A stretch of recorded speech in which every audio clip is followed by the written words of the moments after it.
this leads to mental health struggles. Another thing that when it comes to mental health in Gambia is a myth.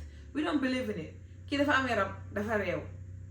That's what we say. There was this instant, one of my dad's friend. But again, I remember that this guy, he smokes. Tell me why at that age we are asthmatic. This guy tried to give us cigarette to smoke.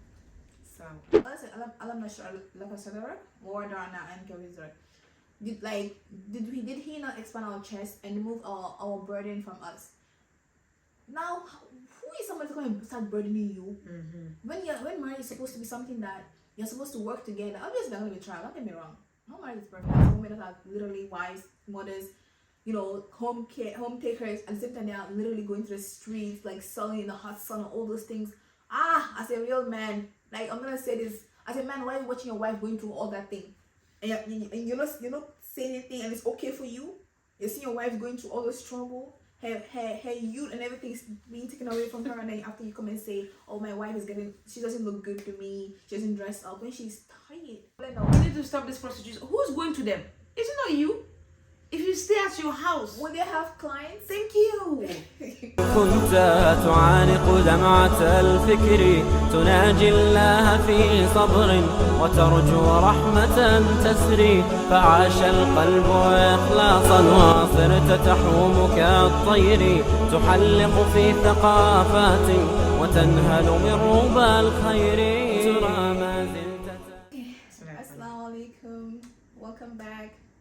No one told me this. Walaikum salam. Welcome back. Welcome back to another episode. Today we have something a little bit different. We have a kind of a rant, But before we get into that, thank you all for your support, your comments, your shares, your everything, and your subscription especially. You're like, oh, people are actually interested in what I have to say. Every time I see it, I'm like, oh, okay, But anyways, if this is your first time, welcome. My name is Aisha. I'm Yasin. Afri Ninja, that's our YouTube channel, and then we have a podcast called Chat and Chuckle, and this episode will be uploaded there. If you're wondering why they have different names, we're just gonna do podcasts on YouTube, but we're like, you know what, let's just join you. Well, I said it, but no one takes me seriously here, so that's her reputation basically. She's not serious. But anyway, so yeah, just to go straight to the point. Today we have a little bit of, I have a lot of rants to do. And I'm here to make sure she doesn't basically smash the cameras and stuff. To calm her down. I didn't prepare any points because that's how pissed she is. I'm pissed.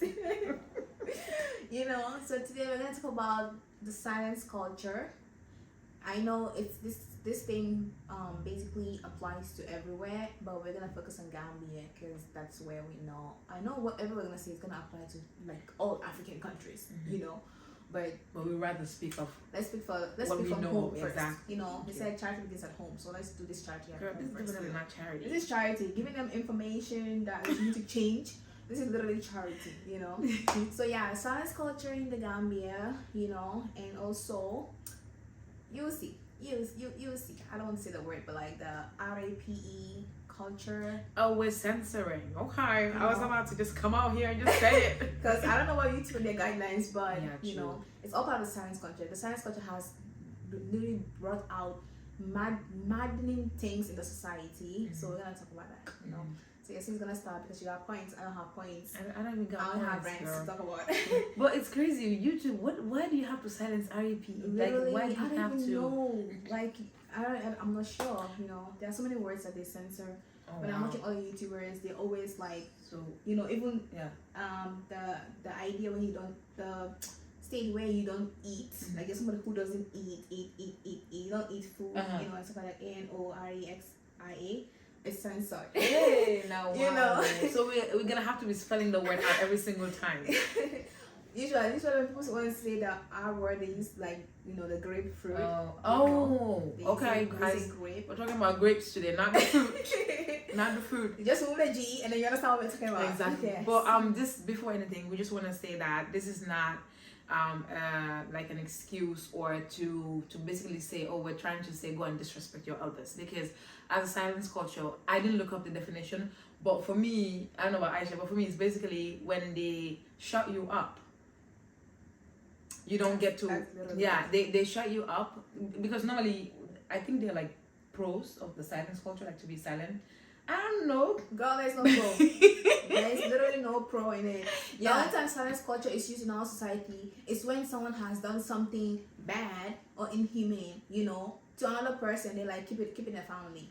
Yeah, so basically there's so many reasons why we have silence cultures. In Gambia, some of them is like, one, you know, it's a sign of politeness. You have to be polite to the elders. You don't talk back to the elders. But our focus today is basically you don't have an opinion when it involves an elder, right? So today we're focusing mainly. Sometimes even involve an elder. Yeah. It's just about, oh, we want to protect our family's name, our integrity, Yeah. don't bring shame to the True. family. That's usually, they don't even care about the elder, Yeah, whatever. they They don't only care care about about the name and the shame that Yeah. you're gonna bring into the family. You Yeah. know, when you're being hurt. True. But today we're talking about the silence culture based on, we're focusing on whatever happens in the family stays in the family. That is our focus today. So this is not a sign to go on disrespect. Oh, Yasin said that, you know, no, don't disrespect any elder or nothing. You know, be respectful. You can question, but be respectful. But today we're talking about whatever stays in the family, whatever happens in the When family. we say don't stays disrespect in the elder, family. we don't mean we mean like your family elder, because let not some man come approach you, a child, a godchild, Bro, and you're trying to be some why is he respectful. Why No, is no. he saying man? punch him, okay? But anyways, But anyways, yeah. So the topic today is basically whatever happens in the family stays in the family, because it's also another form of silence culture, because you have to be sure. Normally when you hear whatever happens in the family stays in the family, it emphasizes on the privacy, the loyalty and the protection of the family, which is an irony, because they mainly focus on the privacy part but not loyalty and protection. So it's like if we're in the family and something is happening to me, especially I'm being abused, I hope they don't censor the word sexually. SA. Okay, I'm being SA'd. They basically say I'm not part of the family anymore, because we are supposed to be protecting, you know, the privacy and also the family. But if you are the one being SA'd, then it doesn't apply to you, because then they tell you, oh, he's family, so we don't talk about it. So they basically shut you up. and the silence culture only protects the men. Thank you. It doesn't. It harms the woman. Mm-hmm. Anytime you hear, oh, don't say anything, don't tell anyone, it's usually the man is the one at fault, and the woman is the one trying to expose him for, you know, basically assaulting her or harming her, you know. So it doesn't make any sense. You're saying, oh, it's to protect the family. Isn't she a family too? No. The woman that you're saying she should be shushed, she should be quiet. Mm-hmm. She's also your family. Yeah. But then it's okay. Let's just keep it in a family, you know, and then let's just let the man. Let's not bring any repercussions to the man. Like, I'm gonna say this: bring back shame, bring back public humiliation. Let's start humiliating some of these people, you know. And the main reason why this topic came about was because I saw on WhatsApp Gambia a father who basically assaulted his daughter. A 45-year-old father who assaulted his daughter, Wow. who I'm sure was 15 by then, because she's 16 currently. So he's like 30 years older than this girl. You're a father who is supposed to protect your child from the outside world, because I remember when my father, I made a video about this, but I never posted it. So I was gonna post it. It was something different. But when my father saw me watching like violence, and that's violent, he was mad at me. You know, he's like, I should not be exposed to this kind of things, you know. Fathers are supposed to protect their children, especially their daughters, from men, you know, from, you know, the P words outside there, you know.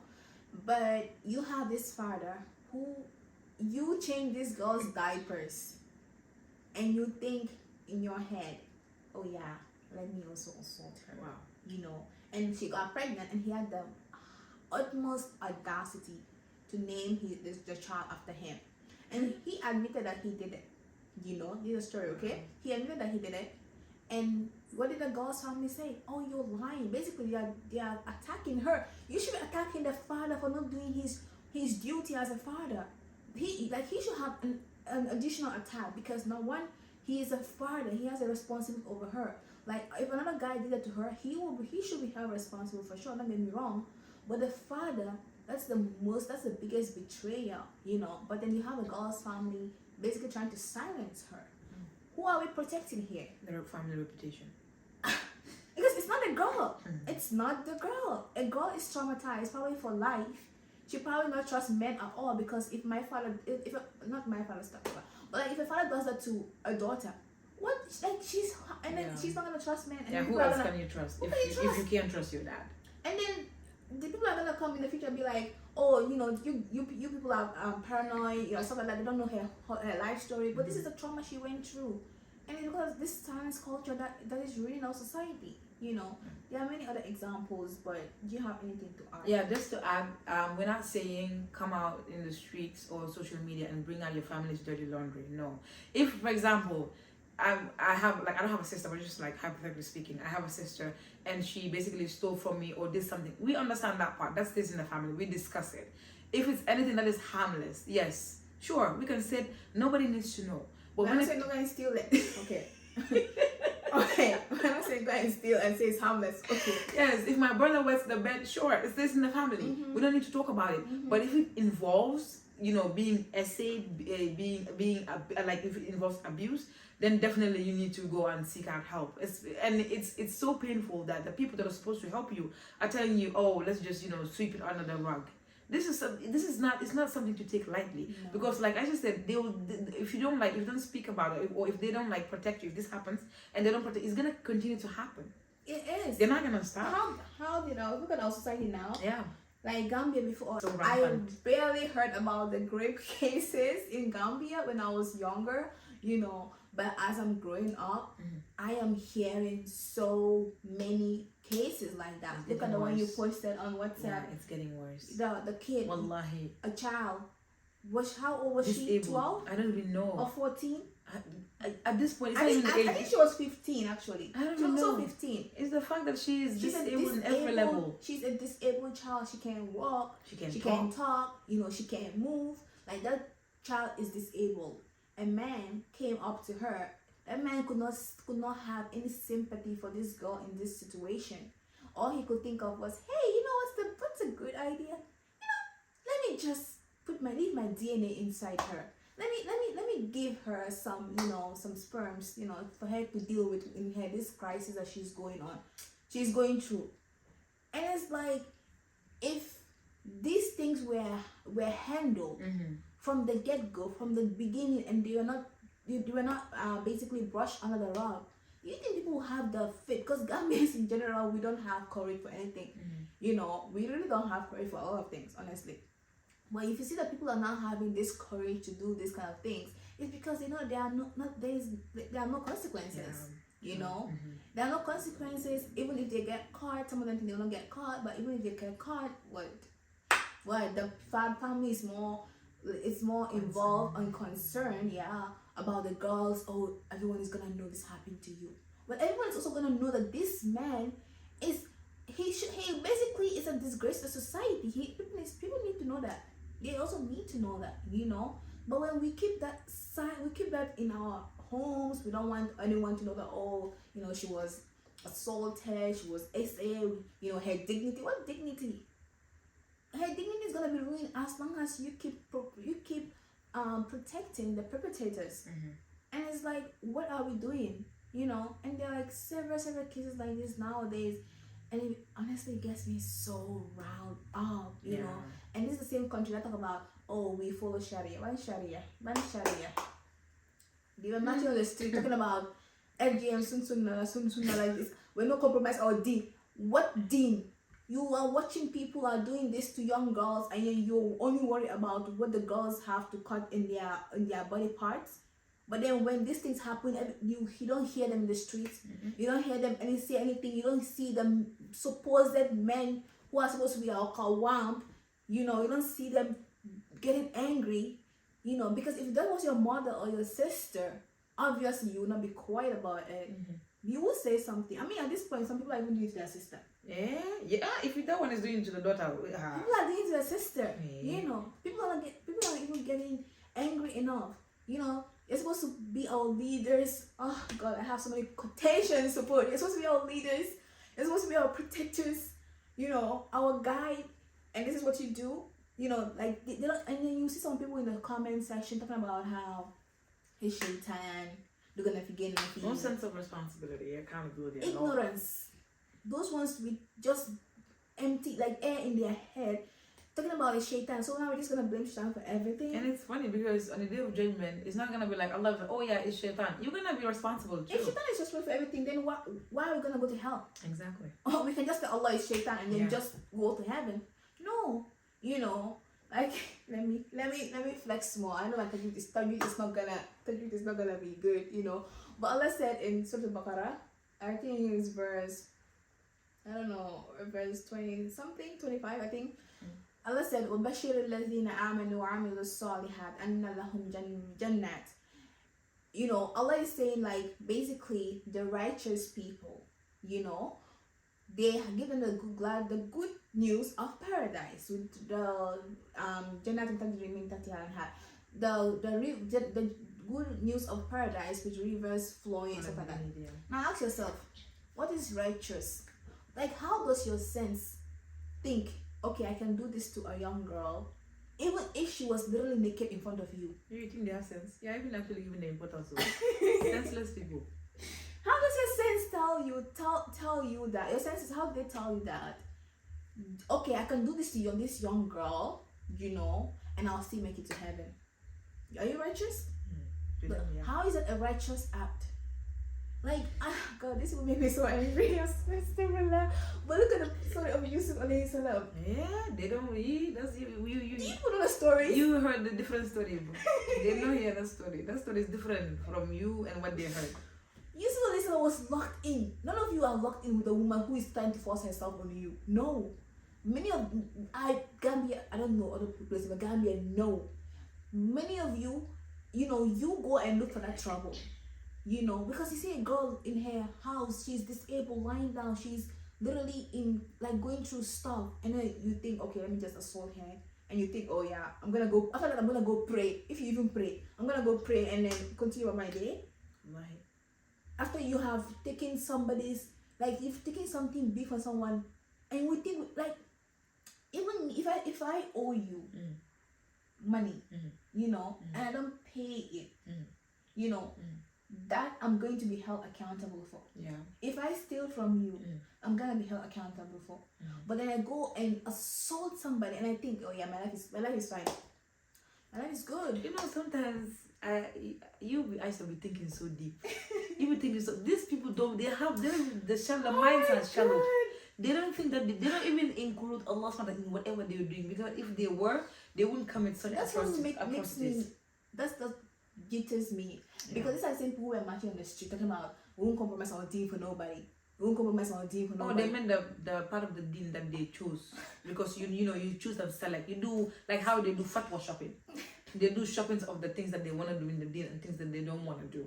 So basically, that is what they choose to do.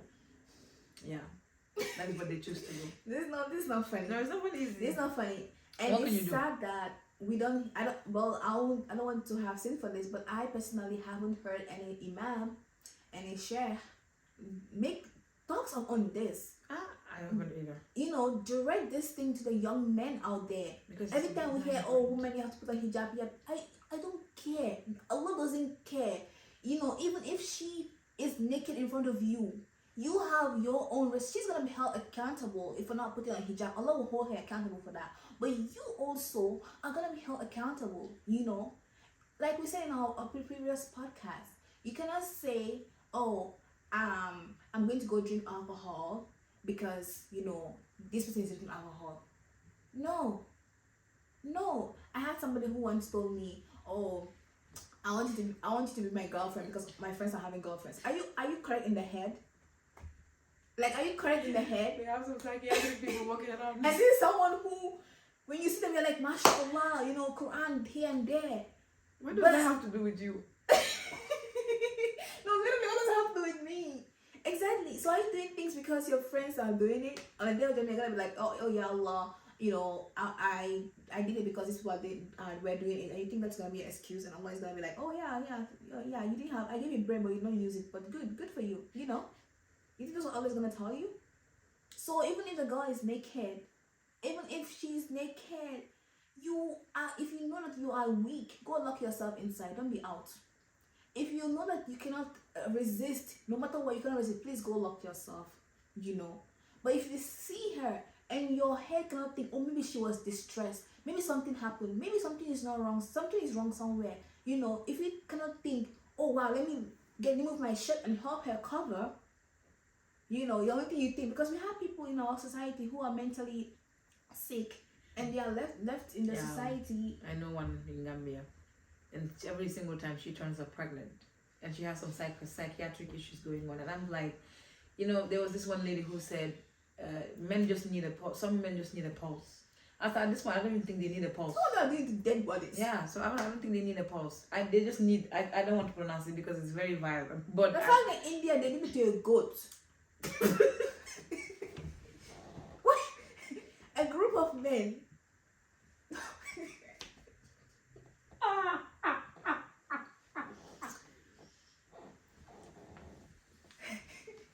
What is not laughing? This is serious matter. This is serious matter. A group of men that, you know, it's not okay then. But if it was a one man who thought, oh, this is shameful, but let me go and hide, and basically SAs, you know, and a goat, you know. But no, a group of men all collectively thought. That's why when I was young, they said 2 heads are better than 1. But when I started growing up, they said no, 2 good heads are better than 1. Because this group of men, collectively, they thought, yeah, let's go and insert our private parts into a goat. Apparently the goat died. I'm sorry. Why is that funny? I gotta cry. You can tell that at this point it's not even about what the woman is wearing. It's not about what the woman is wearing at this point. Did you hear that thing that say, would you choose the bear or the? Yeah. And then one lady was like, at this point we have to save the bear too. No, if they're doing this to goats, then the bear also, who knows? We have to choose. We have to save the bear too. And it's like these people are a problem to the society. Wow. And when we are quiet about what the things that they do and we just shift the blame on the women, we are making the environment unsafe. Because the same people are gonna have daughters. When I'm watching my Korean cases and I talk about when they're in high school or college, they were assaulting girls and all that. Some of them, they grow after later on, they got away with it. It's not in Gambia, don't get me wrong, this is everywhere, but we're focusing on Gambia for now. But they got away with it. And some of them, they grew up, they basically married, they have daughters. Talking about they're gonna protect their daughters from men. You are the type of men that is detrimental to the society. Oh wow. And it's like, oh my god, take a second and think, please. I know when you see any place that you can insert your private parts and your blood doesn't flow to your brain, but give your body like 5 seconds for the blood to also flow to the brain, so your brain can process and think. You know, because if you sit down and think, I know when this whole mahab thing was going around in Gambia, and some of them are saying, yeah, but if it's you women, you want high mahar, but you don't want that to be done to your son. Wait, why are Gambians talking about high mahar when they are here? Gambia, we're literally paying Exactly. low mahar. Last man I talked to was talking about how his friend paid $200 mahar. That was literally $10,000. By then it was, I don't know, the dollar was at what rate. They have no right to complain, honestly. But I guess because of the style of living there. But still, honestly, Gambia's mahar is very low. Okay, because we have places like Nigeria where they don't just bring bride price. You have to bring a lot of things for the bride. It's a whole setup, you know. But the Gambians, some small thing that we women are basically managing with them. They want to still come and complain. Yeah, that's how they will say, oh, I bought you. We'll get there. We'll literally get there, you know. But so they were talking about the mahar. They were talking about how we will ask for high mahar when our sons are getting married and their wives, you know, future wife is doing that to them. We'll get angry and stuff like that. And it's like, no, honestly, no, because I know in my right sense, in my little knowledge, that is the woman's right to ask for whatever she wants. It's up to the man to see whether I can do it or not.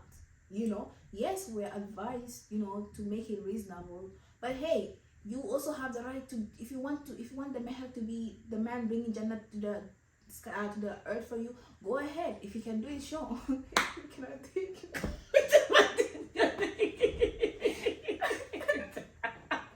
You know, we're advised to, you know, be reasonable with it for sure. You still single. Why does somebody bring Jannah?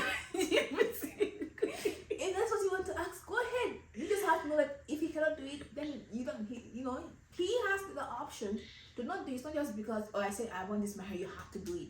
No, if you cannot do it, you want, and you cannot reason with me, you're gonna make me understand, then I guess that's it. Because at some point it's like it has to come to compromise. If I love this person, and I know their situation, I'll try to make it reasonable for them. But also some of these men, even if you tell them, okay, this is what I want, and because they love you, they also try to give you more. So it's all about, whatever. I don't want to talk about it, but it's like I know that, okay, if my son's wife wants to ask for a high meher, I'm not gonna crucify her for that, because I know it's her right. So you also, know that this girl or this child that you're basically, I know I'm talking a lot, right? I'm just ranting. Oh my god, Rant, topic is just so you would name it Aisha's Rant. I told you before we made the video. I was like, this is your video. This rant. makes me so bad. Let it out. You've been holding on to it. Let it out, because TikTok is not giving you enough time to record. So this is your chance. So just let it out. So anyways, so if you see this girl in the street, you think of, oh, she's my sister, because the believers are what, brothers and sisters. She's my sister. Oh, I don't want this could happen to my daughter in the future. Karma can come back to me. You all don't think Islam has karma. What goes around comes around. You cannot go intentionally offend somebody and think, okay, I'm gonna get away with it.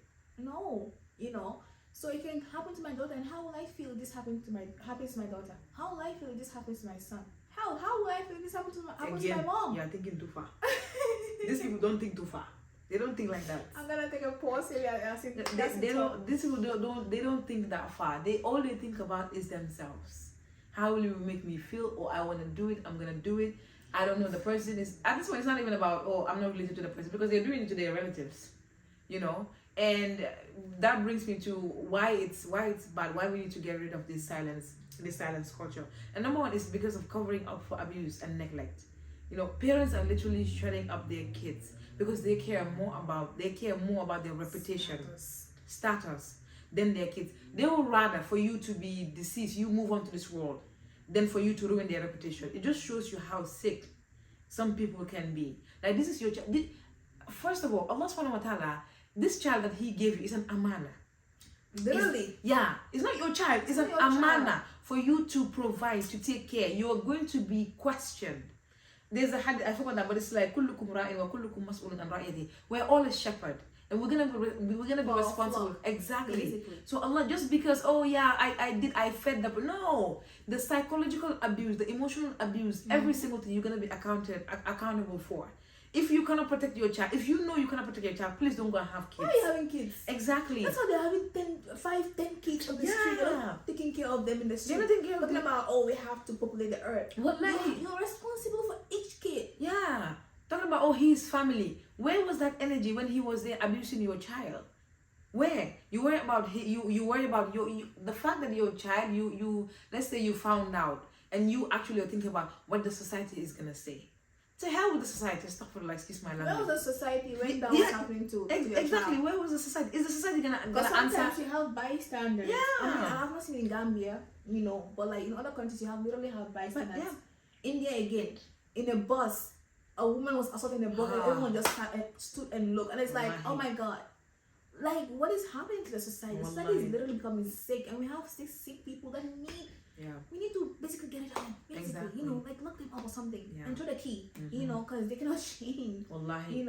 Worrying about the society to a point your child tells you. It's very hard. I don't know about now, but before in Gambia, it's so hard. You barely have that relationship with your parents where you could talk about these things. And because we don't have that relationship. The only time we talk to our kids or we talk to our parents is when we have, let's say, oh, what grade did you get? Did you do your chores? Did you do this? We barely have that moment when we sit down and we talk to our parents. Literally. It's either you are on your phone or she's on her phone. Or the only time you talk to the only time they talk to you is because your parents yelling because you didn't do something. Yeah. Your father will walk and you will leave the living room. I noticed how bad it was when I came here. When I would call my dad, now alhamdulillah, but before when I called my dad, we would literally not have anything to talk about, because the only thing we have to talk about is about, if he doesn't ask me about school and I don't ask him about his work, there isn't anything we can talk about. And we need to have that relationship with our parents. But because whenever you come and we tell our elders, oh, this is what happened, oh, your hamulo kula nekedi foye, your bugulo need, or this person they have issues, they have bipolar. You don't listen to the child. We think normally out here, especially in America, when a child says something, they take it very seriously. Because one time I had I'm not gonna mention her name, but she's a friend of my dad's. She the child, I forgot how old, but very young, called the police. And then he hung up, and the police came to the house to make sure everything, even though I think 4-year-old or 5-year-old, they took him very seriously. God made this up. Halala, it's just the kid. Don't believe whatever. You look at those memes that they'll be like, yeah. Oh, you're calling the cops on your parents in Africa. See? So take your kids seriously. When your child comes and says that I'm not comfortable around around somebody, listen. Yeah, listen. Take them seriously. But we are the enablers if you look at it, because we are out here talking about we're all family. You need beneling. Your kid is out here mingling with cousins, mingling with these creepy people. Yeah, some of these creepy uncles. Yeah, creepy uncles. Thank you.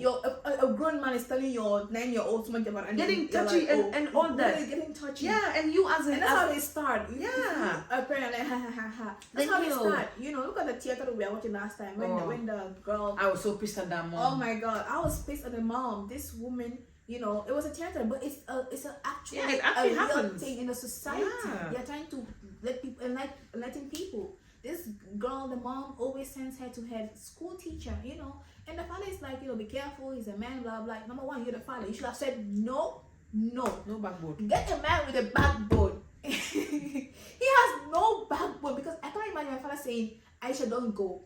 And my mom is like, yeah, go. No. Even me, I'll be like, no, yeah, no, thank you. No. But no, the mother is like, nah, nothing is wrong. And the girl got pregnant by the teacher. And the teacher denied it, of course, because that's what they always do. Yeah. And they now come and say, oh, you've been sleeping around, because he assaulted her, basically, Yeah. But then what happened at the end? The father is like, you have to leave my house. Are you crazy? The more you don't do your duty as a father, you not put your, if I thought you put your stance on him, then we can say, okay, you did something. But you not do that. And the only thing you could think of is, leave my house. Your child, because your high schooler, middle schooler. His reputation is about to be tarnished. That's what he is concerned As if leaving the house is gonna reverse the pregnancy, And it's like, when someone tells you that they're not comfortable, like some of these parents, they build this. It's not always family, but it's sometimes family. They build this pathway. They make a pave, for this male cousins, to basically their thing, their daughters. Some of them will tell you, one of these cousins will tell you, I'm gonna marry you. I had one cousin who told me that I'm gonna marry you. I shut it off real quick. I blocked him right away. Because number one, you're like 10 years older than me, and I was like, what? I think I was like 15. I mean, you're not mahram. I was 15. Why are you telling me that? You are 10 years older than me. I blocked him right away. I was so scared. I just blocked him right away, because I don't even, And it's like, subhanallah, like, obviously I didn't tell any of my parents, because it didn't get far, But it's like, still, parents, like, we should know the difference between mahram and non-mahram.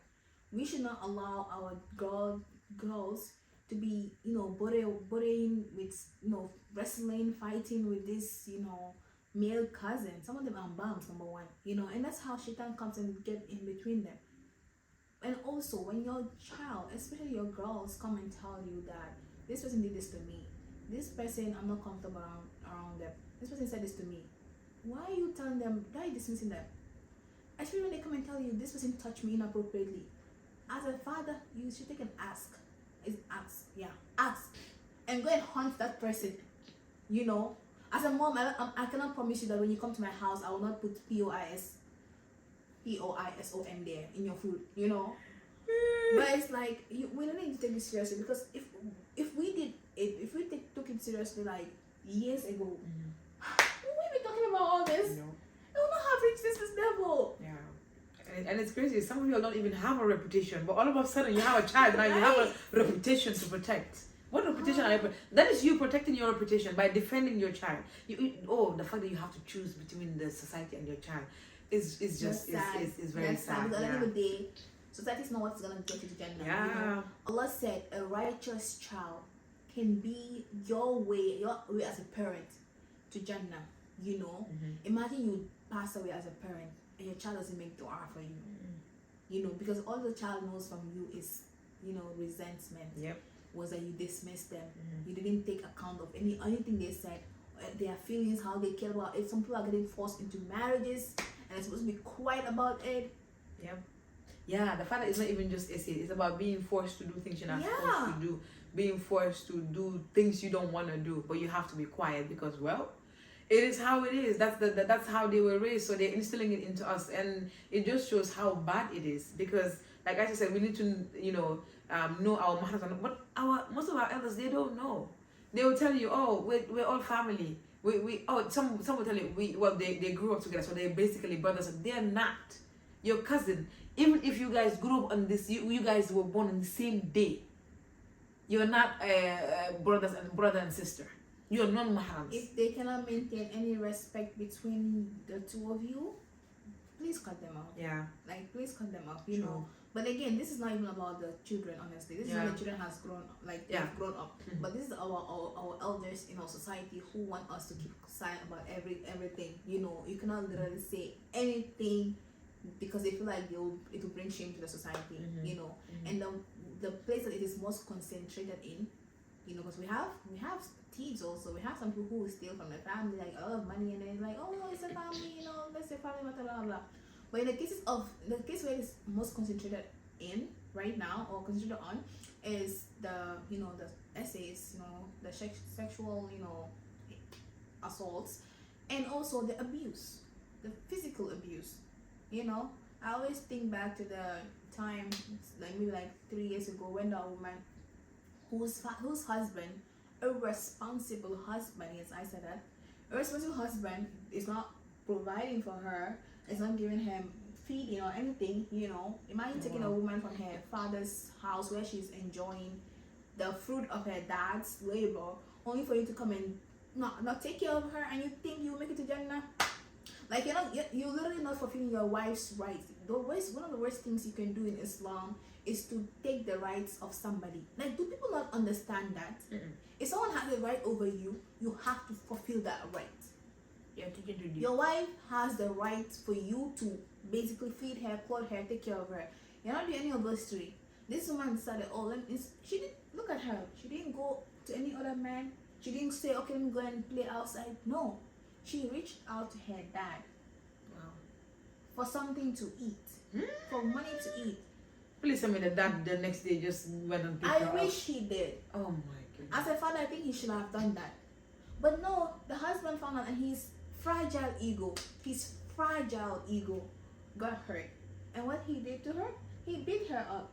Ooh. Along with his brother. Yes. Huh? Oh my God. Yeah. With a bicycle chain. I will never forget that story. It's still imprinted in my head. It's been years, but I'll never forget that story. Like, that story literally, it shakes me. Like, you're not literally, what? you're not doing your responsibilities as a husband. And it's like, I think she also, like, she has kids also. I think she has kids also. That's how I was telling you. We'll get to the point where they feel like they buy us. They get that $100 mahar or $50 mahar that they are paying. Some of them thinking that they are actually buying the wife. Not all of them, though. Don't get me wrong. That girl must have been going through that. I hope she's okay. Imagine Ibrahim, my brother. Hey. My brother is not even crazy. And it's a difference. See, we have younger siblings. We have brothers. So these are the things that we basically instill in them. You let them know the right way to go about it. Because I 100% trust her brother will not do that. And it's like, when that person I think he got arrested, but then the Carlos. One thing I noticed is the men, they really stick. They really stick out. And They really the stick people together. they're supposed to protect most are the women. Wow. But they are loyal to themselves. Only themselves, honestly. Not all of them, don't get me wrong though, but like generally men they stick to themselves. Wow. I don't think the case went further because the alcalos, the chiefs or whatever they call them, got involved talking about Where were they? Where were they when she was starving? Exactly. Where were they when the husband was not fulfilling his responsibility? Did they come and talk to him? No. Huh? Wow. And that brings me to my next point: accountability. Because the perps, they get away with it. because we're not supposed to say anything. So accountability for who? Because those who don't know anything about exactly. So we're supposed to be quiet. Humiliate them in public, please. Let's start a petition where we should start signing that we should humiliate these people in public, especially abusers. Any kind of abuser should be humiliated in public, so everyone knows. So next time they will think deep before they do anything. Yeah. And this makes it hard. And this makes it hard because this also it will bring in their barriers to advocate for advocacy and social change. There will be no change because we're not advocating for it. We're forced to be quiet and not talk about it. And someone that is just gonna, huh? You're a feminist if you talk about it. That's how they just shut you up. Oh, yeah, feminist. Yeah, people just get away with it. So it's gonna be so hard for us to talk about it or for us to make a change, because it's like, for example, I will come and say, oh, I have this association where I'm helping people that are being abused, but then I come to interview you, you're quiet. I don't blame you. I'm not saying, I'm not saying you're at fault. Because that usually when they are quiet is because of, again, society doesn't shame the right people. Yeah, they don't shame the right people. True. They start saying, oh, hey, did you hear? True. That girl was assaulted. True. What was she wearing though? I am sure she's the one who enticed. I'm sure she's the one who seduced him. She could be someone who just closed some school, managed her business. Like I shared my story. I shared my story of a grown man in his 40s who tried to take advantage of me when I was 15. And it's like that's crazy. It's like you see a student, and the thing that you think of most is, oh yeah, let me see if, and okay, like if I just take advantage, if you guys have listened to the story, not like literally that, but like what happened, I'm just gonna recap. What happened was, I was sick that day. I was going home. I was walking home, and I needed a ride. I was looking for a ride. I couldn't get a taxi. My school is so isolated, really isolated. So I was trying to walk. I was having cramps. I was having fever. I was throwing up. And I could not really walk. And the sun was really hot that day. I was having a severe migraine. Like I used to have migraine like every day back when I was in Gambia. And in this, I made a dua. Literally, I made a dua, and Allah brought as soon as I made a dua, Allah basically brought this person, and I was like, Ya Allah, thank you. I got into the car. And then I'm just thinking of how I'm gonna, walk the rest of the distance home, because he has to drop me at the junction and I have to walk the rest of the distance. And then whilst I was there, I was just looking out the window, and then I just suddenly felt he held my hand. And then, I asked what happened, like what's going on, and he's like, oh, didn't you hear what I said? I knew he was talking, but hey, like I'm not hearing anything. I'm just not feeling good. But then he's like, oh, I want you to touch my private parts, and I'll give you $300. First of all, the insult, $300 is, are you okay? But then still, it's like, you're a grown man. I'm sure you have daughters, and that's what you do, So these people, when we don't shame them in the society, because wallahi, if I'm supposed to point him out, I cannot point him out, because this was 10 years ago, So I cannot point him out, But it's like, I bet this person has done this to somebody before. Obviously, I told him to drop me right away. Okay, don't get me wrong. I told him to drop me right away. If I was gonna die on the way walking, I was gonna die on the way walking. But then he dropped me off. At first, he was being insistent. He was like kind of not complying to dropping me off, trying to convince me. As if like the insult $300 is. I can literally ask my dad for 3 times that money, and he'll give it to me. But like this. But anyways, so if these people basically, like I wanted to share a story, but I could not share a story because, again, my cousin was like, if you share a story with your your grandma, and all the people was like, they're gonna blame you because you entered the car. And it's like, but yeah, but at that age, I didn't think that, my mom would always be like, oh, you don't think. It's like, you think everyone is safe, you think people are, that country, we help one another. That's the mentality I had. The country was safe, we are kind people, we are hospitable. Because when my parents, when they were younger, they explained stories of how they used to have rights. So you think, okay, because my parents also give rights to students. So I'm thinking, this is a parent giving right to a student, but no, he had other motives, But again, if that person, I'm sure that was not his first time. I bet 100% that was my first time. I'm 100% sure at least one person around his circle knows what he's doing, and they're quiet about it, because usually these people, it's usually hard for them to just, there's somebody that suspects something, especially in Gambia. There's something like, we know one another, You know, somebody will see probably how he's being creepy around girls or stuff like that. But if you don't shame them, that's how they become. They get this audacity. It was private. Then next time, who knows what he's gonna do to another person's daughter? You know, and it's like I could not share that story, but because of the fear of, oh, I'm gonna get blamed, well, even though nothing actually happened, it traumatized me. I'm not gonna lie, but like nothing happened. But it's like I can't share the story because why did I get into the car? Right? That's what people say. Why did you get into the car?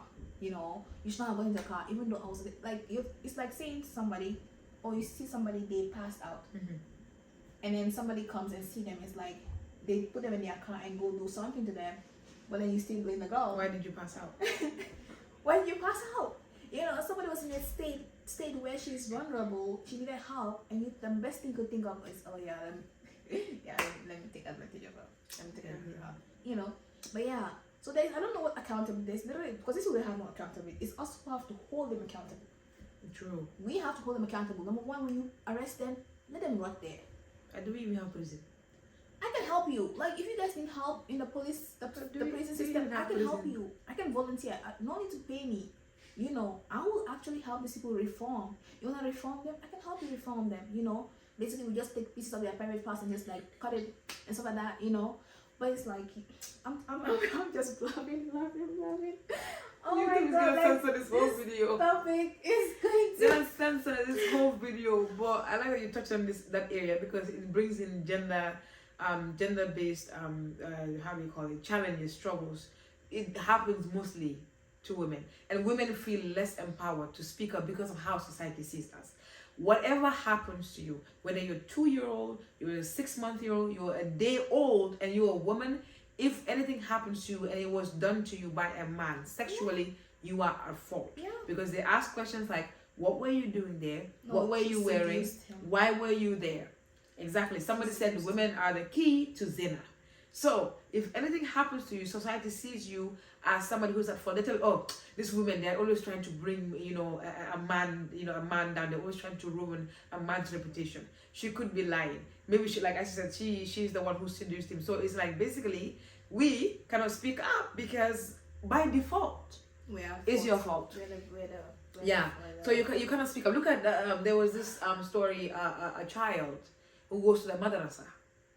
Madrasa, if you're Somali, it's called Qudsi, to go and learn. I forgot her age, but she was in the 2 digits, and she was not above 15. She was going to Dara to learn Quran. Apparently the ustaz has been sexually assaulting this girl. Yeah, I think that was the third time. It's the first time. Yeah, they found out. The first time it happened, he didn't think, oh, let me stop. You were there preaching the word of Allah subhanahu wa ta'ala. When it happened, it broke out in the news. Some men were saying the mother of the child should teach the child how to interact with a man. Yeah. Some were saying it's shaitan, not the sheikh. Some were giving advice To the girl and women in general. This is a kid. If you cannot trust a sheikh, somebody who's teaching your kid, how do you call it, Quran, like that is honestly, like that is gonna be, I wouldn't even think about it. Like my brain won't even tell me, oh Yasin, your child is gonna go to this it would not even cross my mind. But now it actually has enlightened us in the sense that, hey, not everyone that come and say call Rasul. Not everyone who come and say call Rasul is an ustad. Wallahi, it's scary. You know? Not anyone who come and say, oh, I have Quran, it's an ustad. And also it puts more responsibility on us women, you know? It's like you have to be a care home, like a home taker. You have to, be a wife, a mother, like all those things. And still, you now have to take up the responsibility to teach your kids, because now you can't be trusting these men out there. Even some of these imams and sheikhs and ustads, you cannot be trusting them out there, Because at the end of the day, whatever happened, imagine, it's a school. It's a Quranic school. And you know what is the scary part? I mean, Allah says do not assume, but I find it very hard to believe that she was the only victim. Because he has access to all of those girls. I find it hard to believe too. May Allah forgive us if we are wrong, but I find it hard to believe that she was the only victim. There's no way. Like if I think back to my high school days in Ghana, but teachers, you know, you would think, okay, you're the only victim. No, they have victims. Some of these teachers be asking the students out. What the hell? Exactly. Like, what is wrong with How you? my high school teacher trying some like are you okay? You know, but it's like there's literally like it's a low chance that the girl is the only victim, and she's the only one that probably has got a reveal. Alhamdulillah, and hopefully, what did we hear anything that happened? I don't, girl, no, because a man did the crime, and they say you do the crime, you do the time. It's not that's not the case in that country. You do the crime, or basically you get help from people. You know, especially the same gender. I don't even know how to say it, because apparently you are a man. You are, when it comes to emotional kind of things, this kind of feelings, you're weak. So whenever it happens to you, technically it's not your like fault. Us, we don't have emotions. No, we don't. No, we are rock now. They make it seem like us women, when we see men, we are rigid. You know, they make it seem like women are not usually thinking in that light. It's only men. That's what they think. You know, and it's like no. You lack self-control, you lack discipline, You're not you a man. lack taqwa. You are not a man. You need to gain all those things. You are not a man. You go and assault, especially what I hate most. I'm not going to any crime, but abusing children. It just shows how of a coward you are, because these are helpless people. Look at there was one case. They broke into a woman's home. This woman was pregnant. And they rape her. And they still decided to assault her. Yeah, I think it just shows how they're weakling. These people are sick in the head. Yeah, they're coward because they're not going after people of their size. Why don't you go and attack people that you know because they know that these people are weak, they cannot do anything for themselves, especially a child. You know what I love about Islam? Yeah. The fact that a woman can actually unalive her rapist. Oh, you don't hear them talking about that because that's the part of the deen that she's allowed to do we're that. we're not interested. Well, let her do that in that society. Like, oh no, I'm sure it was mutual consent. I'm sure it was No. First of all, you should not even be there with the woman in the first place. Why are you even there? Why are you even in an isolated room with the woman in the first place? You know, and it's sad that it has reached to a point where it's mostly done to girls, but even boys now are being because they're getting sicker every day. If we tackle this previously in those days, you think, because now the boys, what do you say? Oh, what was he wearing? Yeah, what was he wearing? What was he wearing? Are we gonna see the same thing for the boys who also get assaulted? Or when were they wearing? Yeah, we didn't tackle it before, so now it's gotten out of hand. Now it's basically. At this point, let's start keeping all our sheep and goats and dogs in our house, but because I don't even know. But like that woman, hide your kids, hide your husbands, hide everything. At this point, hide everything because it's so scary. No sense of accountability. Imagine, because we're not talking about this, because we're not voicing it out. Silent. These people are your neighbors. As I say here, saying P, I want to just say the word. But I risk, I'm afraid YouTube. But these people could be our neighbors, they could be our teachers, because Gambia, we don't do background checks. These people are they can be your teachers, they can be your neighbors, your landlord, they can literally be your a family friend in the family. There's a case, the current case in India. Yeah. Landlord. See? Because 6-year-old. See? It was a landlord. Because we say keep it in the family, keep it between us, let's sweep it under the rock. We let them go so they are here spreading. And Gambia is so small. Like Gambia is it's so tiny. If you ask me what were the odds that I was gonna be in the same class with Aisha's cousin, I would look at you like maybe probably like 0.00000000. But look at us. That is how tiny the country is. And just imagine this because we're not talking about these people are out here, and you see, you know what is the crazy part? Because we're not talking about it, and because, like, for example, you said that woman, the brother was also involved in beating her up. Some of the men actually think now they have the right, because, well, if my brother, first of all, is also part of you disrespecting me, how are you gonna respect me? Because they see that the disrespect is coming from my house. So they're not gonna respect me. So, like I just said, you are the father. You're supposed to be a qawwam, a protector, a caretaker, but you are not that. What gives you the impression that the man outside is gonna respect and protect your daughter? So it starts at home. Somebody says, no, for real. Yeah, it starts at home. If your father, you tell this man, if you lay your hand on my daughter, it starts at home. Like she said also, you go out there, you don't see a sister, you have a mom, you have a sister, you have an aunt, you have a female figure in your family, but you see somebody out there, a woman, the first thing, you don't think about anything. And I don't even think these people care. Like, so these people, they care if somebody else does it to their daughter. What did that man say? That man, I think there was a man, or what, I don't know what happened. I forgot what happened.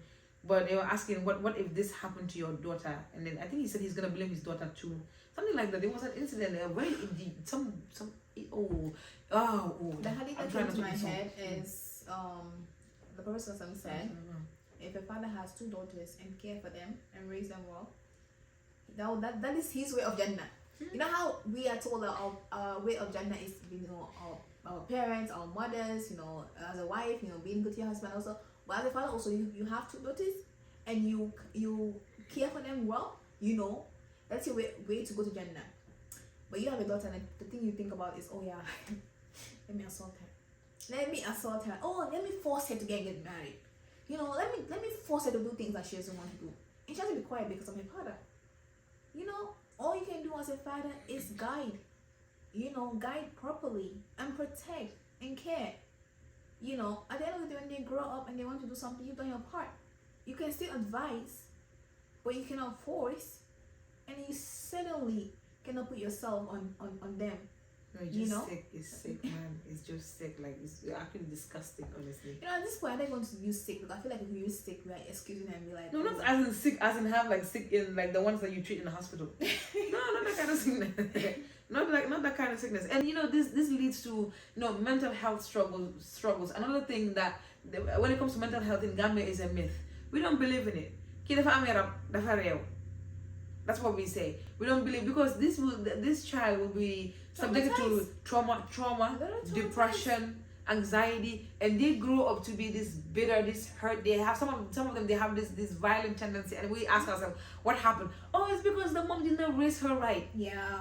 When it's the family, father, exactly, or the cousin, exactly, was the one that made abusing them, make them the way they are, and yet people in my country say we're doing FGM so that we reduce the sexual drive of the women, when the women are the one being sexually assaulted. I think we should actually do a study and see who's sexual, how do they call it? What is the word they use? Is it libido they say? There's a word, I think it's libido. We should actually do a study and see. Higher. But are we out here perambulating doing? We don't see them perambulating. Exactly. You look at you as the women are there. But they're doing to themselves. Thank you. All the men. It's like when they say, we need to stop this prostitution. Who's going to them? It's not you. If you stay at your house, will they have clients? Thank you. But no, it's always the blame. We will always shift the blame to women. It's getting to a point, like Aisha said, the Prophet Sallallahu Alaihi Wasallam's last sermon, take care of women. Apparently, take care of your women. His last I think because we're not at the sermon, so it doesn't apply to us. Even when he was his last days, not just his last month, his last days. Take care of your women. Take care of your women. Take care of your women. Is that how you care for your women? It doesn't apply to us. We have no Does regard. this ayah of righteousness apply to you if you have and the people who excuse these things are the same people who have the same mentality that if they are in the same situation, they will have done the same thing. Because I had somebody come one time, what's on Gambia, and the person was like, yeah, but if you are in his shoes, I'm like, God forbid I'm in his shoes. Why are you even excusing this? Why are you trying to look for make excuse for your brothers and sisters, but then that's when they will come and make excuses. Oh, it's shaitan, or it's a woman, or it's something. It's everyone but the perpetrators, the main culprit. Yeah, it's so sad. There's like no regard for women. We are looked down upon. When they how do you say it? Is it like a hierarchy? We're like at the bottom. Not even Wallahi, it's it's so sad that the people that are supposed to protect us are the ones. Where are we gonna run to? Where are we gonna run? Where are we gonna run to? If the ones that are supposed to protect you are supposed to run towards the house for protection, but that's where the danger is coming from. Where will you go? That's why there's this hadith of the last days. One of the signs is that when Dajjal comes, the women are gonna fall Dajjal in masses, so much that the men are gonna have to lock their women in just so they don't fall the women the Dajjal. And I'm like, that we are skipping Gambia for that because this one's protecting rich women that they have locked them off to protect them from that job. Yeah, let's keep Gambia. Obviously, we have few Gambian men who are really correct in the head. Don't get me wrong. That's a very limited number. I'm not gonna lie, a very limited percentage. Because even though you're not taking part in the action, if you see it happen, and as a man you're not angry, as a man you don't think, oh, with this something needs to be done. We need to stop this. We need to protect our women. Then I'm sorry to bring this to you, but you're part of the problem. So you can't just sit down and be like, oh, I don't assault women. I don't do anything. What are you talking about? What are you doing when you? How do you react when you hear this news? Is your first reaction, oh, it must be Shaitan, oh, she must have done something? No, they're waiting for it to happen to the females in their family to react. Right. Even if it's your wife, as a man, you know, this society is full of this kind of men. A man comes to your home and tries to rob and does that to your wife. How will you feel? You know. But we don't think about that. Obviously, we don't think about that. And then you want to come and say, oh, I don't do it. Yeah. If the so-called men are actually doing something about it right now, I don't think people will have the strength to go and try to rob people. Talk Exactly. about assaulting them in their homes, especially in their homes. Next time, if the men are actually like, when you hear of the story of the Sahabas and how these people were actually men, not just the Sahabas, you know, we hear of stories of, you know, Salahuddin, you know, the basically warriors, and not just Arab warriors, but you hear of warriors like what's his name? Not Kundakite. What's his name? Mansa Musa.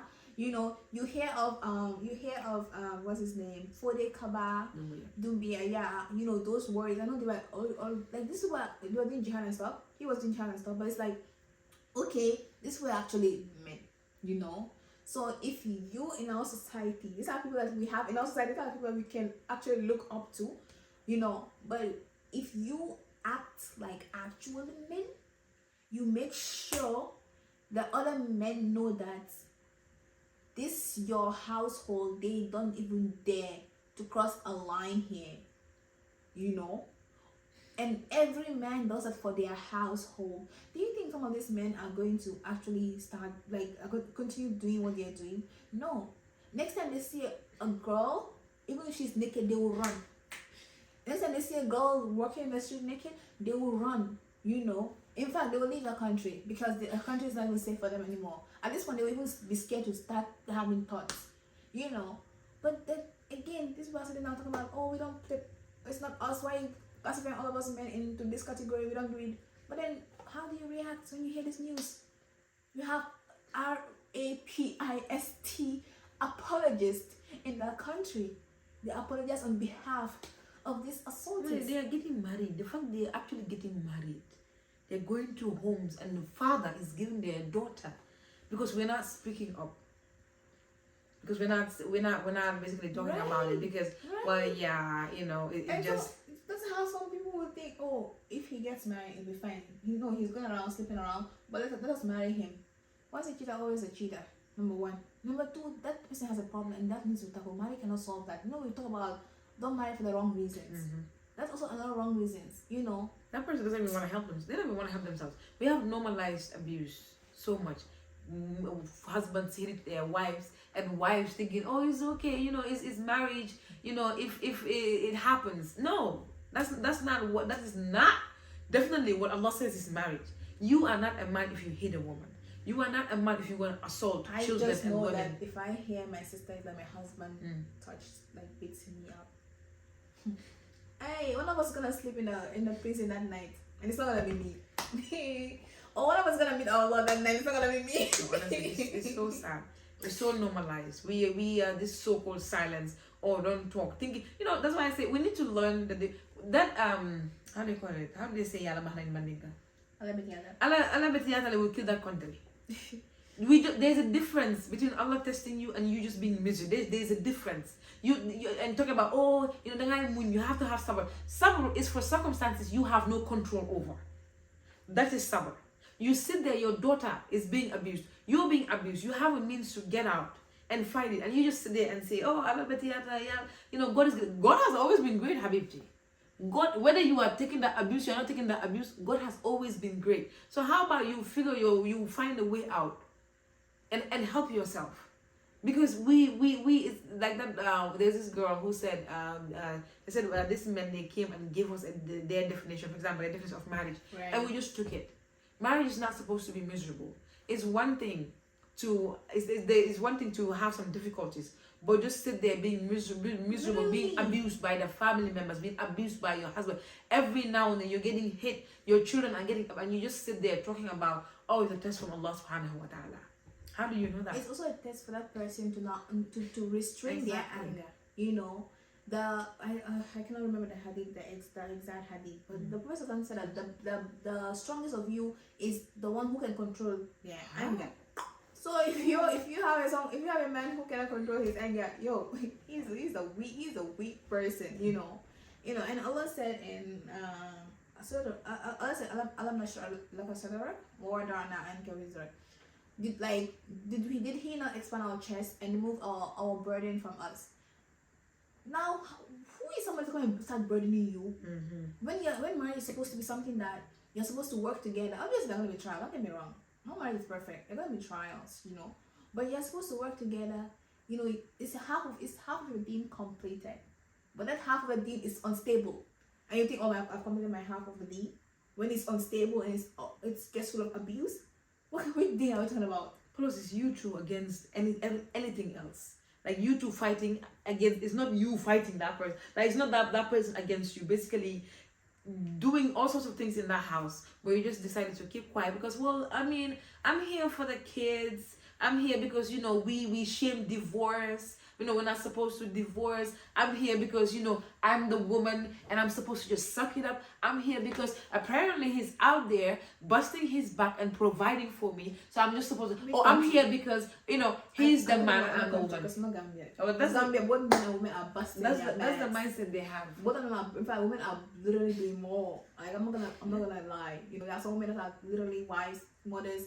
Home takers, and at the same time they are literally going to the streets, like selling in the hot sun, all those things. As a real man, like I'm gonna say this, as a man, why are you watching your wife going through all that thing, and you're not saying anything, and it's okay for you? You see your wife going through all the struggle, her youth and everything is being taken away from her, and then after you come and say, oh, my wife she doesn't look good to me, she doesn't dress up when she's tired, But then these women, they go through all this and try to normalize in our society. It's like, oh, that's how marriage is. No, that's not how marriage is. Obviously there are struggles. Don't get me wrong, there are struggles, But you're supposed to work together. Because at the end of the day, you want to go to Jannah together. Except you don't want to go to Jannah together. Oh, and then why are you married then if you don't want to go to Jannah together? They want me. Why are you married?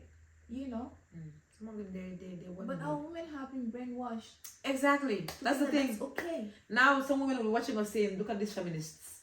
It's so sad. One guy, I don't know, he just texted me talking about feminists. I'm like, excuse me? Like, what did I actually say exactly? That is against Islam. Because you're talking about... I wanna know right now what we said. What did we exactly say that is against Islam? Is it not beating your wife? Is it taking care of your wife? Is it not assaulting women in the streets?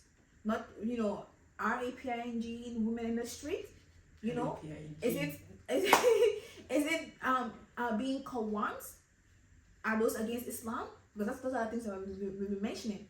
Is it shaming these people who assault girls in the street? Young girls that they're supposed to care for? Tell me which part exactly is against Islam. I want to know. Then I'll accept that, okay, maybe I'm being a feminist, For change to happen, we have to hold these people accountable. We don't just be like, oh, we're not going to talk about it. We let whatever happens in the family stays in the family. I think exception. Sharia says, is it 100 lashes? I think, I don't want to leave, but I think so. 100 lashes for dinner. Yeah. So, in this case, you're the one who went to force yourself on the person. Right. So you have to get the lashes. Huh? So speak up. Well, have that relationship with your child. to a point that they can come and not talk to you about school or about the chores or about their grades, but they're just talking to you. They're like opening up to you. Like we Africans think that your child being your friend is yabate, like is some kind of like, oh, I'm not your mate. No, if your child is not your, if your child, you're not the friend of your child, who's gonna be? They're gonna go outside and look for another friend. You should be friends with you. It's not like yabate or no. Your child should be comfortable enough to come and open up to you, tell you about their concern, talk to you. But the only time your child comes to you is either whether you send them somewhere or you're wondering if they've done their chores or if they passed their exams. That's it. You don't talk to your child. Have that relationship with your child, so that they will come and talk, so that you will know firsthand. Because wallahi, you sit there, you think you've done everything you can to raise that child, you think you have done the right thing. Your child is out there. You soon gonna abandon your born. It's like my mom doing everything that she can, and she will, for example, sit down in the house and say, well, I've raised Yasin right. She's done what she can, but if I want it to be bad, I will be bad. The thing is, if you don't have that relationship with your child, your child is gonna find a relationship somewhere else. Exactly, they will. Get bad advice somewhere else. True. You know? We use like, fear. The aunties, the uncles, you never know some of these uncles, some of these. Yeah, and they're gonna hide things from you. They will hide. You see, kids will leave their house all dressed up, but they're wearing things under. They go to a friend's house and they're undressed. Your child will ask for permission to go somewhere, but she's going somewhere else. All because you use fear, all because you don't talk to your child, all because you think, oh, when you're talking, your voice is up there. That is raising your child. It's not. I'm not saying, oh, gentle parent to a point that your child is there. No, I'm not saying that. But have that connection, to a point where your child is gonna open up. Your child gonna come and be like, they're not even gonna worry about how my mom is gonna react. Because they were like, when they are hurt, is my mom gonna believe me? Thank you. Is my mom gonna believe me? Exactly. Or they're gonna believe me. Or will they see me somehow? Thank you. When they are hurt outside, you are the first person they talk to. They're not trying to cover up their track. They're not trying to cover up things. They're not trying to come up with lies to hide, because they know the house is safe. That is their safe space. But if the house, that is where the danger is coming from, you think they will want to come? This is how the kid will go out there, get a safe, and then they go and abort the child because, oh, my mom is gonna kick me out, or my mom. When them being essay, it's not even their fault. There was this instant, one of my dad's friend. But again, I remember that this guy, he smokes. Tell me why at that age we are asthmatic. This guy tried to give us cigarette to smoke. So I'll see you guys later. I'm just gonna continue. And the thing is, I forget people. I'm sure Khadija will remember that person, but I forget people. I know it's a friend of his, but I think we also never told our dad. See, it's like, because you're filtering what to tell and what not to tell. And it's like, why would we were young? I was like maybe 10 years old. Wow. Khadija was probably like 7. And this grown man in his late 30s, early 40s think, oh yeah, let's give these 2 asthmatic girls cigarette to smoke. It reminds me of, I have a friend whose father, if like he smokes too, but like if his friends come over, like he doesn't allow you to send his child, the child, to go and buy cigarettes. Like he has his principles. Like he smokes, but he doesn't send his child to go and buy the cigarettes. So if you as a friend come, you're not gonna send his child. And that shows, as a parent, you need to watch the people you bring to your kids. Around your kids. But you should not even be, this is your uncle. And then forcing you go and shake hands, go and talk to your uncle. For what? See? Especially if they are not mahrams. For what? But when we talk, we say, oh, they are whitewashed, they are bringing this way. No, as Ghanaians, we are all one. There's Islam. These things is Islam. There are some people, they are your non-mahrams. You're not. There's some kind of interactions. It's not supposed to. But we entertain it. We allow it. Us, the elders, we enable our kids. We force our kids to go out there, talk to people. Talk to people they are not comfortable talking to, because we think, oh, you don't like talking to people. No. Yeah. Thank you. You're bugul on it. You're bugul on it. Wallahi. Friendly. And at some point they say, oh, this child is stuck up. Yeah. This child is rude. She thinks she's better than people. I've had people tell me that cousins, I don't care. because I don't entertain cousins. Like they come and wanna do Russell being touchy. I'm like, excuse me, do not touch me.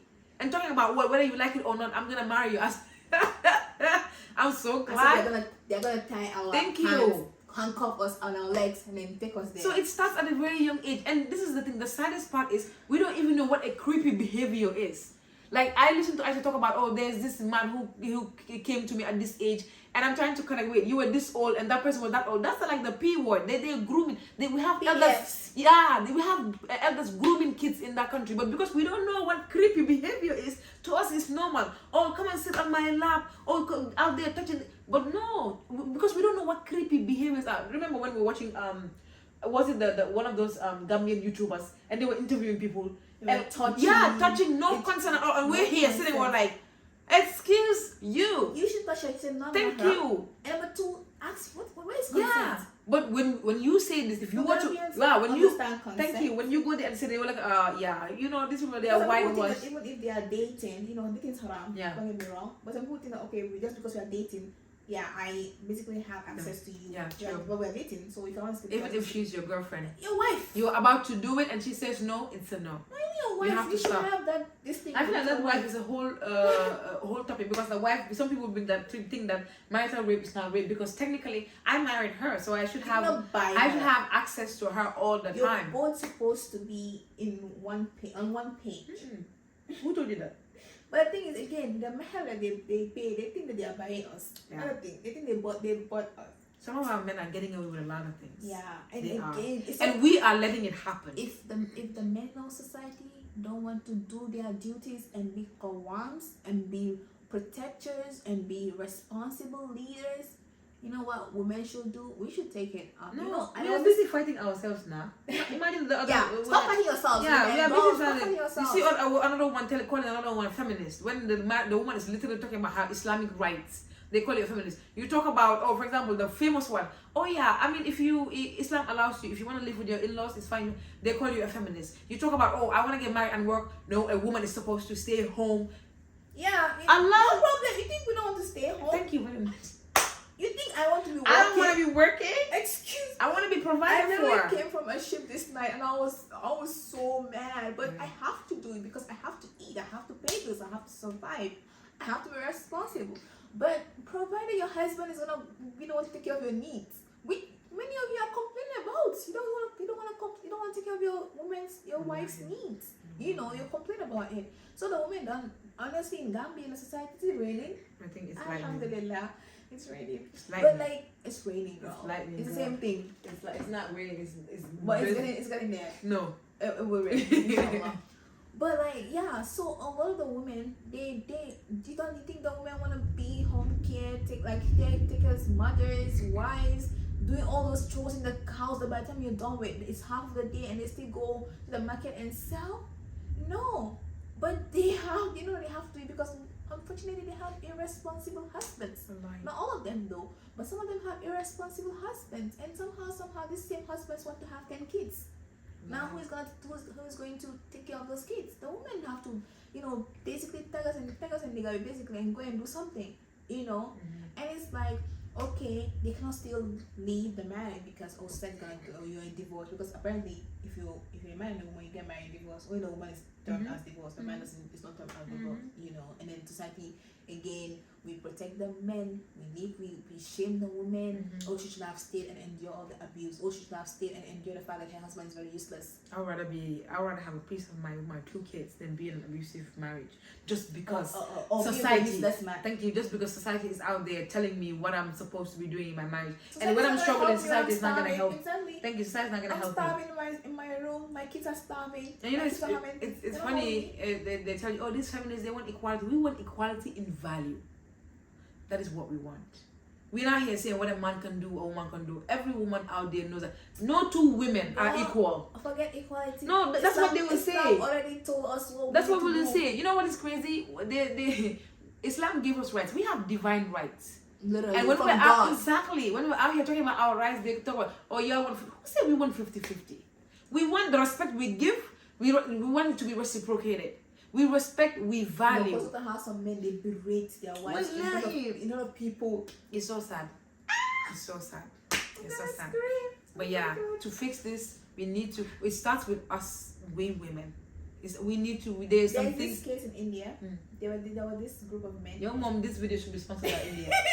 India I remember because I was, I watched my crime cases. But the man, he has his group, and they go around, they rob people. At some point, he started to basically assault the women right in front of their husbands. His group is there to protect him, so whatever. He gets arrested, the police leave him. He gets arrested, the police leave him. So at some point, if the woman go and report, the police will go and tell him ahead of time that this woman did something, and he went and attack the woman and basically assault them again, So one day he got arrested. The woman did not say anything. No. They went in mass numbers. There were some men among them, but many of them were women. They went with their utensils. The day he was supposed to go to court. They met him there. They beat this man. He died. I was like, good. Justice served. Justice served, I'm So not it's saying like, to go and murder somebody, but girl, I don't think that's actually murder. That's just injustice, okay? But anyway, so like, if the men are not gonna do what they're supposed to do, hey, the women have to do what they need to do, because if they don't want to protect us, we have to protect ourselves. We have to protect our sons, our daughters, because now it's not just our daughters who are, it's just that our daughters are the ones that get pregnant, but our sons also are also there. We have this, people who are actually the same gender coming to our society. Aisha, we have these people. Why are you pointing at my direction? You cannot point this way. We have this. Pointing at you. You did. You were like, you have these people. Hey, what is this? My God. Hey, I'm she, her, hers. Please. Okay, we have people who are, actually the same gender. If you want to do that, that's your business. Honestly, as a Muslim, we're against that. If you want to do it, I don't care who you want to sleep with, But if you're gonna come to a land that is against it, and you're gonna force yourself on our young boys also, and then, oh my God. I know, girl. It's actually an emotional topic. It makes you mad. It makes you try not to cuss out. No, literally. But it's like the solution is it starts at home. Parents, it starts with you. Oh, mashallah. What? I was thinking the solution is stoning them So in public, but it but starts yeah, with yeah. you. Teach your boys. Teach them. Raise them right. Teach them to respect Hold them women. accountable. I understand sometimes you as a parent, you come from a family where there's no regards, no respect for women, but you have to break that cycle. You have to break it. You as so that when you raise the kid, if every one of us raise our sons right, our women are gonna be protected. Wallahi. So it starts with us. We are the one enabling us. We enable the aunties, the mothers. When your child goes and impregnates somebody, you are there. When the mother of the daughter comes to you, you are there saying it's not my son. When you know your girl open her. thank you. When you know it's your son, you hold your son. There's no. So you're telling me if someone's house is open, your son has the right to go inside and steal because they left their house open? No. It's actually very sad. So it starts with us. We have to train them. If that doesn't work, they go out. You did what you can, and they go out. Like Asha said, bring back shaming. Public humiliation. Public humiliation. Humiliate them in public. Exactly. Humiliate them in public. Let everyone come out and see what they've done. Thank you. Have a relationship with your daughter. Talk to your daughter. Okay, Sainabu, this is what creepy behavior is. If you're not comfortable around somebody, come and talk to me. If somebody does something to you, have that relationship to a point that even if your daughter goes out and let's say a classmate of hers fell or they said something funny, they will come and share with you. Like they'll come and talk to you. Oh, mom, you know what happened today in class? Have that relationship to a point that when you and your daughter, you have psychological conversation, you have emotional conversations. So that when something happens, you'll be the first to know. You don't sit there like, wait, I didn't know Yasin was going through that. I didn't know Yasin, this happened to Yasin. Because then you'll be involved. It's not just feed, clothe, pay school fees, make sure they are right on their they're having good grades. It's also psychological level, emotional. I love how you said all that, and you don't even mention Quran or Salah. I know. But some parents don't even look at all those things. They don't look at all those They don't care things. about what you're learning in the Quran schools. They don't care about what surah you aren't. Tell me why I'm sure the person is gonna watch this, but tell me why someone in his late 20s is talking to me about married, and then they're talking about how they stopped at Bayina. And I'm like, sir, you have wrong priorities right now, like focus on other things, learn the deen and learn it properly. And then just go and say, I finished the Quran and then that's it. Make sure you understand. That's another problem in that place. They just learn to memorize. and to use ayats Yeah. for the ayats that benefit them. That's it. And the worst is you learn and you don't act upon the Quran. That's actually the Because worst that can happen to Allah you. said He will hold us accountable for everything. Even the knowledge that we have right now, you can learn the Quran and you're not applying the knowledge. Allah is gonna hold you accountable for it. Hey, I think sometimes we need to only understand, how like we need to fear Allah, because these things that we are like, we're here making excuses. She did this, she did that.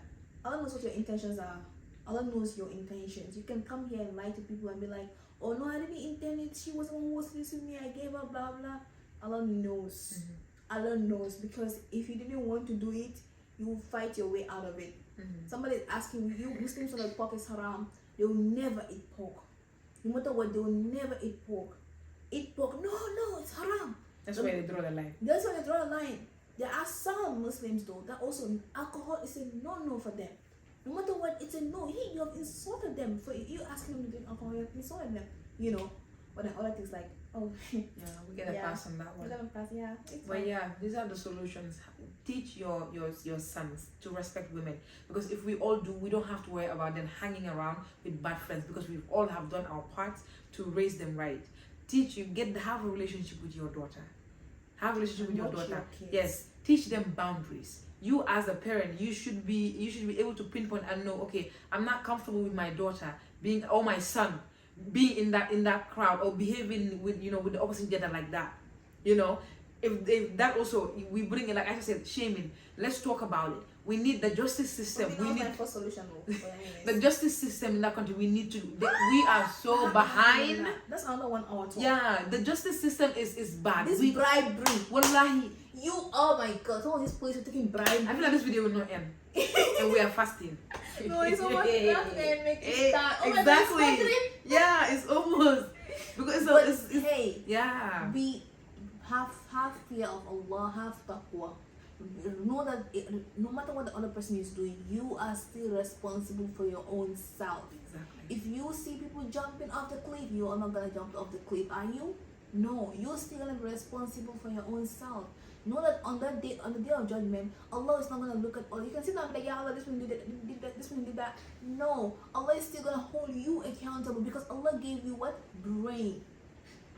Use it. If you don't have one, you can order it. Like literally. And then I was watching a podcast, and they said that like when we stop using our brain, like when we stop doing something like thinking deep, reading and stuff like that, our brain start to shut down. Our brain start to lose its function. Please, people, use your brain before your brain starts to lose its function. Some of them they started. Don't know how to use their brain. It was not even functioning. They have functionless brain. Use it, please. Know that at the end of the day, this dunya is just temporary. Whatever your desires, your nafs is telling you to do, like Dr. Haifa said, go against your nafs. If your nafs is telling you to do something, please, especially if you have to deal with somebody else. If it's you alone, you want to do it to yourself, please, that's between you and God. That's between you and Allah, and Allah will, you can talk to Allah about that. But if it has to be another person involved, especially if you have to go and take something somebody's right from them, you have to go and force yourself on somebody for something, be careful. Allah is gonna hold you accountable. You have to really, really be conscious of Allah. Allah is gonna hold you accountable.